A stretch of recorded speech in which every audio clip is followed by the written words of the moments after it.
actually started when Anda and I thinking about many information right now which is delivered in the social media. Okay, sorry.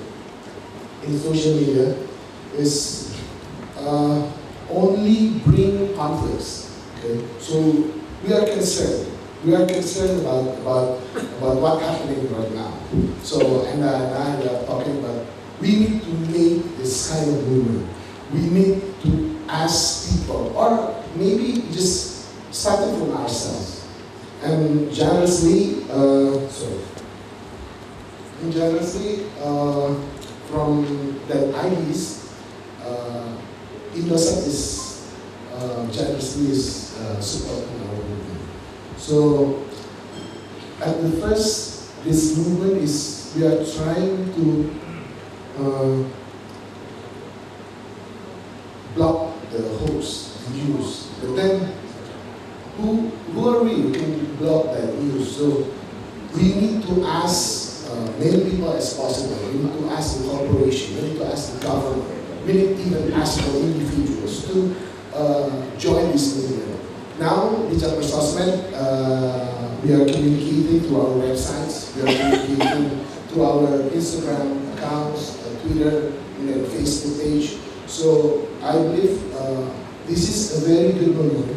So we can introduce our movement, especially if this movement can be also supported by other nations, because this problem is not happening only in Indonesia. I think this problem is also happening throughout the countries, throughout the world. So the problem is not only the low level of digital literacy, but I believe what is the intention of people posting of the news. So I don't see the correlation directly from the low level of interest of the digital, low level of digital literacy to the spreading of the whole news. Then this movement is we are actually targeting this movement to everyone, to many people as we can. We just launched this program in 26th of August, and we are trying to make another meetups in other cities in Indonesia. We are planning to have these another meetups in Yogyakarta in next October. Hopefully, the more people, the more corporations, the more government bodies that we can also engage, there will be more positive to the movement itself.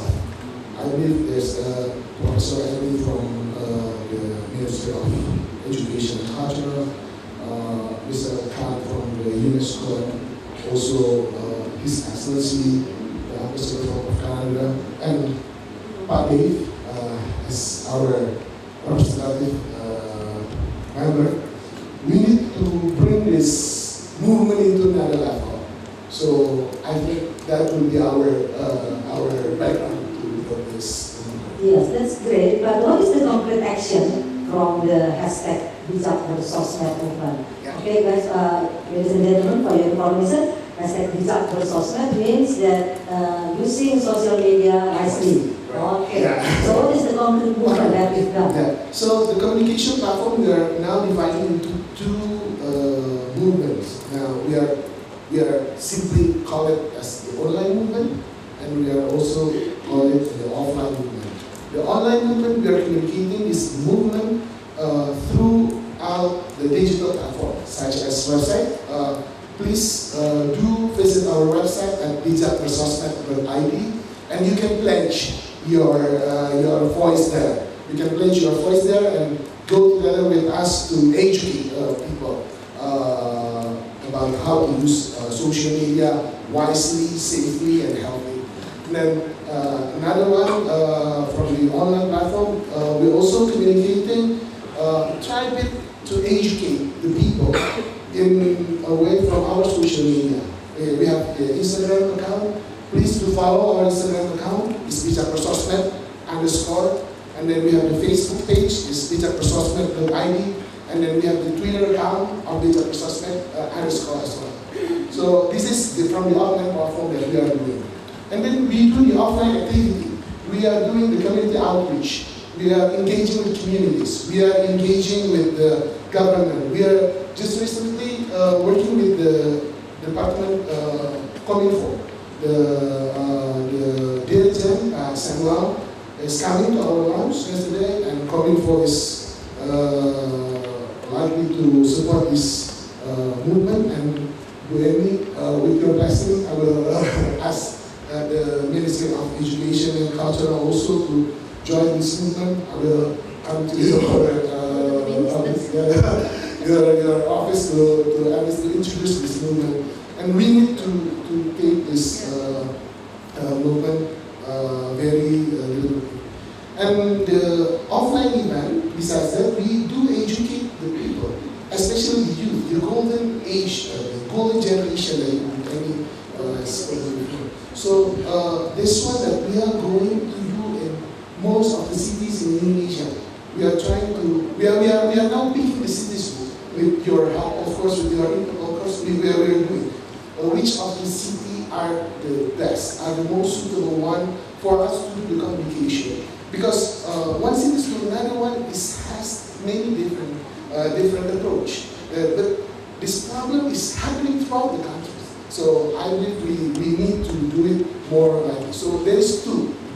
It's offline activities from the social media and digital, and the offline meetups and the education face-to-face with the youth and the all stakeholders that we are doing.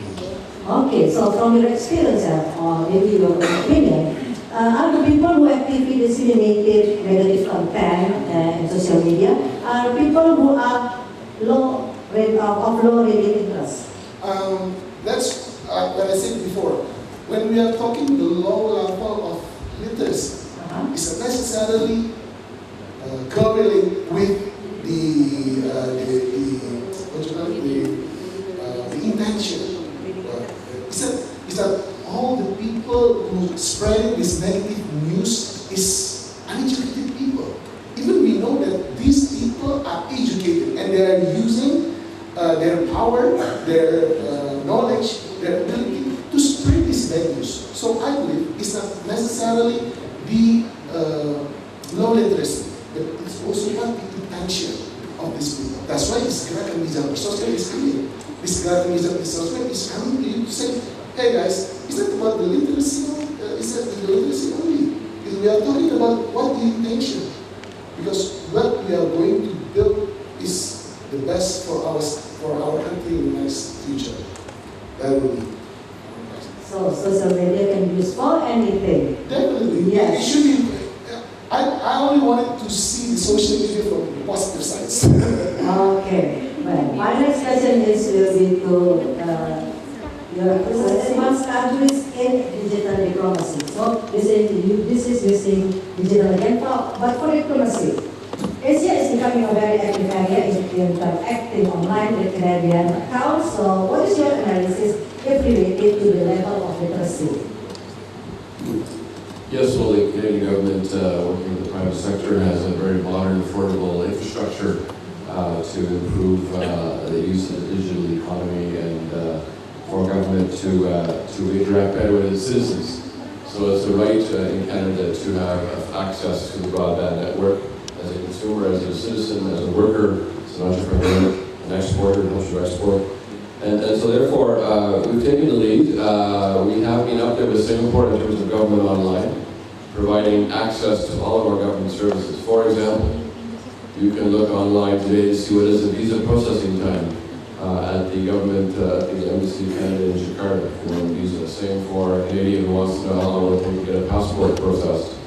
You can pay your taxes online. You can get all kinds of immigration services online. So, in that tradition, we have been leading the world in terms of what we call global diplomacy. We ranked normally recently as number 2 after UK for our social media presence as diplomats abroad. I'm happy to say that Prime Minister Justin Trudeau has 3.4 million Facebook followers, for example. I noticed that the President Jacobi had a video blog. He's one of the few leaders with a V-blog with our Prime Minister at the Hamburg G20 Summit. So what's the good thing is this allows diplomats to get messages out quickly, effectively into audiences you might not normally reach, and through radio or TV or newspapers and magazines. It's interactive. It's an easy way for us to interact. I have almost 900 followers here in Indonesia. You're all happy. You're all welcome to join AMB MacArthur, at AMB MacArthur. I'm looking to have more followers from Indonesia. It allows us to, we're using Instagram, Facebook, Twitter, Weibo, all kinds of LinkedIn, 10 other platforms to get our message across and to interact in 15 foreign languages, including Bahasa Indonesia, Vietnamese, Thai, Mandarin. And our embassy in Myanmar, for example, has a leading number of followers on their Facebook page, 400,000 followers there. So it also helps us when we're not physically present. For example, at Ambassador Timor-Leste, we don't have a physical presence there, but we're able to interact that way. And of course, when we close our embassy in Damascus, Syria, with the crisis, the civil war, we continue to interact with people there at the Canada-Syria Twitter account. So I think it's interesting to see that our global presence for Canada in 2014 to now, 2017, has gone up by 250%. We currently have 570 accounts around the world in 130 diplomatic offices in 123 countries. The Government of Canada main website has 7.3 million followers, and our leading Twitter account has 350,000 followers. So the lessons here is to establish this diplomatic platform, and I know I've been talking to the Indonesian Ministry of Foreign Affairs, because Indonesia is also interested in doing this. You need to establish credible, good content that is believable, interesting, with a visual element, and maintain the ability to do campaigns. We've done online campaigns on Day of the Girl, on human rights, on maternal and neonatal health care, child marriage, religious freedom. And this is, we find it a very good way to interact in a new age of diplomacy, where the ambassadors around the world, and I know the Indonesian ambassadors do some of this as well, have that voice that we didn't have in the past. But it does take a government investment in the content and infrastructure to do so. But our experience has been very good in this regard. Listeners and ladies and gentlemen, now let's listen to comments from Voice of Indonesia's listeners from Germany and Argentina about digital literacy.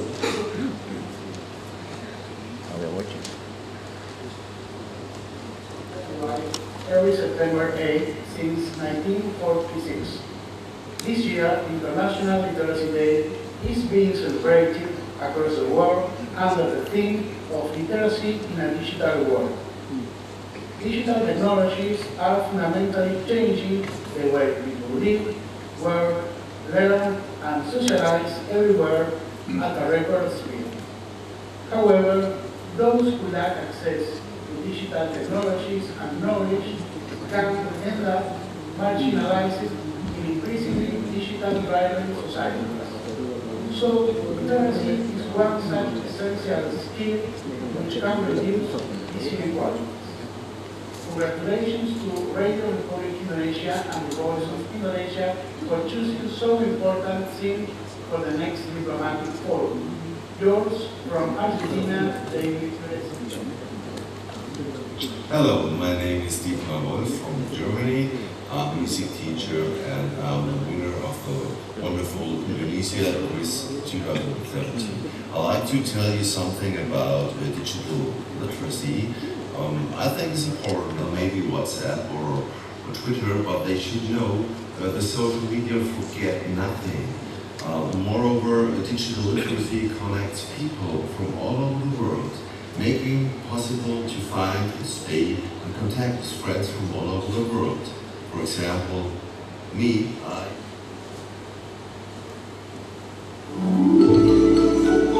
This diplomatic forum is brought to you by RRI World Service, Voice of Indonesia.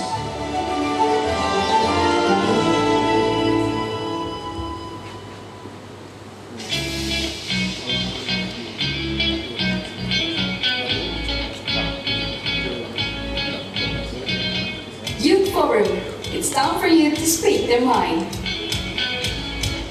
Only at English.rriworldservice.com.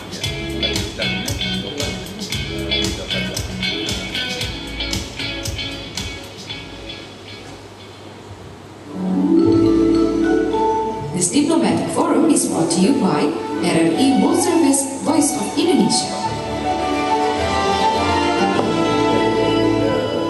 Terima kasih kalau sudah mengundang Taman Baca Inovator. Saya akan coba untuk berbicara bahasa Inggris. Pardon my broken English. I'm Yesi from Taman Baca Inovator. We are a foundation that moves in the children literacy. Our main purpose and goal is to increase the children's reading habit. Okay.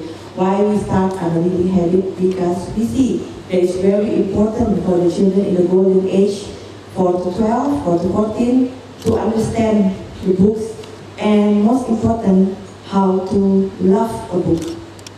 And when we are invited in RRI World Service Voice of Indonesia, let me be the first to say that let me be the voice of the children. Because our foundation have reached 5,000 children in Indonesia, throughout Indonesia. We have built 25 Taman Baca, and the last one is in Kalimantan and Maluku and Sulawesi. So when I go there and see the children, let me say by children love books. They love books. And still, it's very important to bring the books to the children. When we say the digital world, well, we as adults introduce them to the digital world. But firstly, in the school, they are introduced to books. So, upon building the children's interest, we deliver good quality books. And I get a lot of them saying that, Miss, help us to read books. I don't know how to read, but it's very interesting color. I want to read. How? I get that a lot. And I get that, oh, Miss, we don't have books. And it comes to my mind, hey, Indonesia have RRI. All over Indonesia in remote areas too. How we help them to listen books. Yeah, and this is very important for me to stand here and to say that although we are in the lowest, let me say, I don't know exactly, the second lowest reading interest in the world, like after Nigeria, right? But then we still have hope, because talking about Indonesia is not Jakarta only, it's throughout the part of remote area in Indonesia. Let me assure to the people, Bapak Ibu here, children love books. And most importantly, they love physical things about books. They love to fold the paper, they love to put a sticker, they love to coloring, they love everything. So, and surprisingly, they love to write books. They love it. And we find many good children with the ability to write, but just they don't have the facility or people to teach them. So,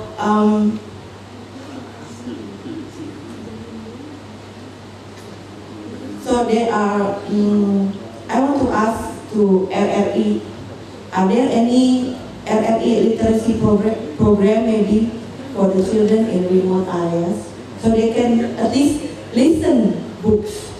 I think that's a good idea, because I was thinking about my children in Sulawesi, in the border to Philippines. They have a Pulau Sangihe there. They don't really have books, but they have RRI. Yeah. And my children in Maluku too, they love to see the map of Indonesia. So it was nice to build the interest of Indonesia to the children, to reading. And also, I'd like to ask Bapak from perwakilan DPR, are there any regulation that how to say, berpihak kepada anak-anak ya, because my field is in the children, not grown-ups. So is there any regulation for the children in the digital world or to help them to have how to say, to enjoy digital world in safety ways? Yeah. The availability of reading materials from what Ibu mentioned in Kementerian is very, very important. We are helped a lot by Pak Jokowi from the free cargo literacy. From there, when we collected, we buy books. For example, we buy books 10 million. How to get the books to Maluku is also 10 million. So the free cargo literacy from Pak Joko is helped us a lot to bring the books to the children. Well, proudly to say we have distributed 17,000 books to the 5,000 children in our 25 Taman Baca. Why we know? Because in every Taman Baca that we have, we cooperate with the school. That's how we know. Okay, thank you very much. Yes, that's great. That's really great that what you have done with your Taman Baca reach so many children all over Indonesia, even in remote areas. I think we are going to listen to another song from Zizi. But the question, sorry. The question to Pak Dave, are you going to answer the question, Pak, what you've done? And to answer your question, I belong in Commission 1. Commission 1 handles information, defense, foreign affairs, and intelligence. So in my particular field, and the Commission 1 is the one that, to answer your question, is what I speak of earlier, is about the Undang-Undang ITE. Now, see, the Undang-Undang ITE not only forbids people from insulting others, forwarding fake news, but it also gives protection to the children. So not just only hoax, but also pornography, child pornography, anything that exploit children from underage is punishable by law, and we particularly strengthen that. So it will be a harsher punishments for pedophiles that are operating on the digitally. I hope that answers your question. I hope this answers your question, and thank you very much, Pak Dave. But as I said, we have come to the end of our meeting. And thank you very much for joining us today.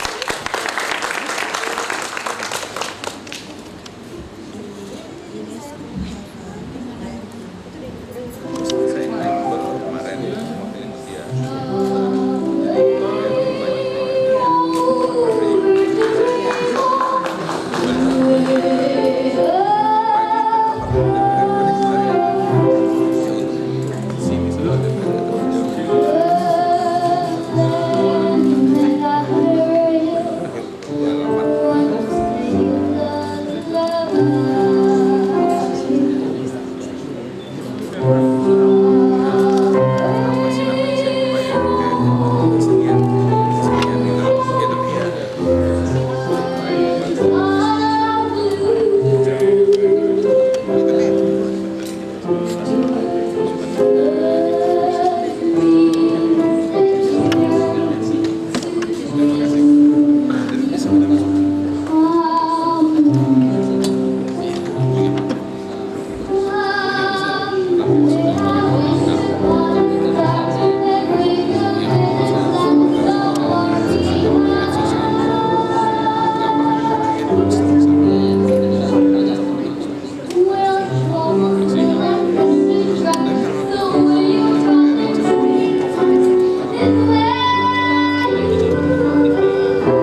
Someday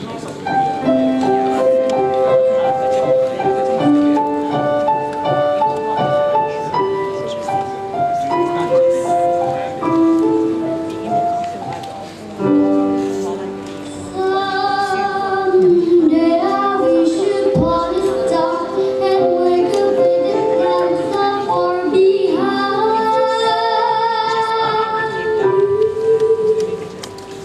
Who else promised to live in the dark? So when your brother sings out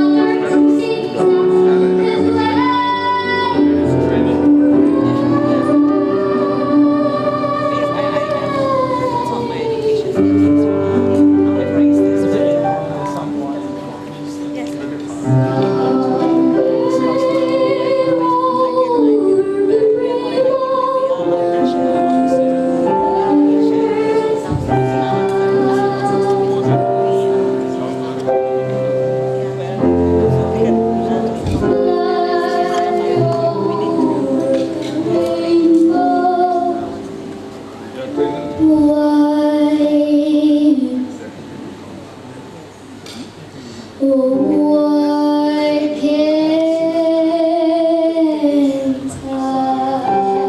Why can't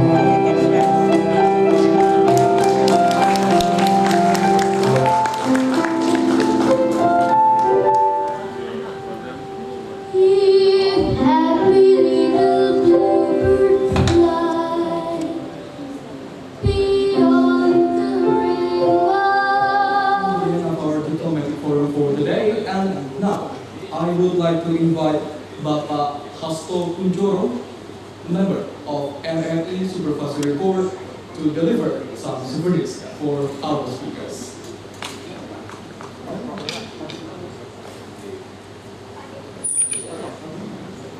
Souvenirs to our speakers, and the first souvenirs will be given to Bapak Dave Ahmad Ricardo, the member of the Commission 1 of the House of Representatives.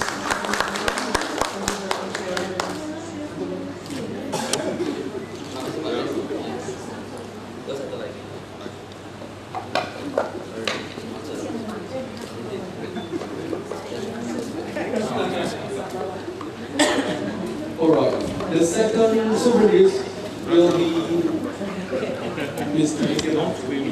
Alright.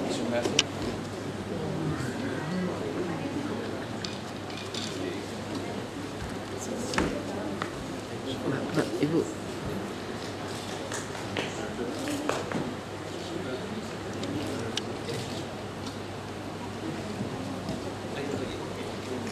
And the last souvenir.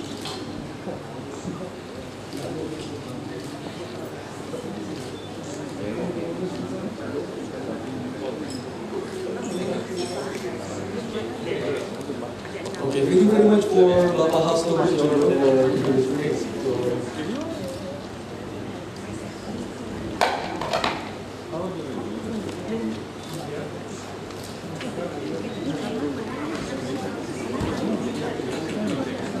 Next. Okay, let's wait. No. Let's wait. We should do the technical exercise. And the last.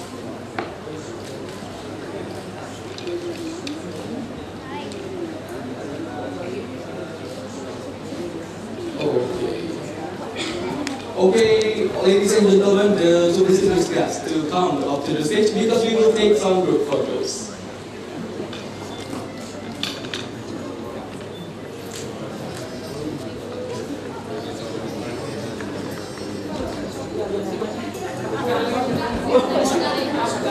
Okay, please, we will take one more picture. Masih.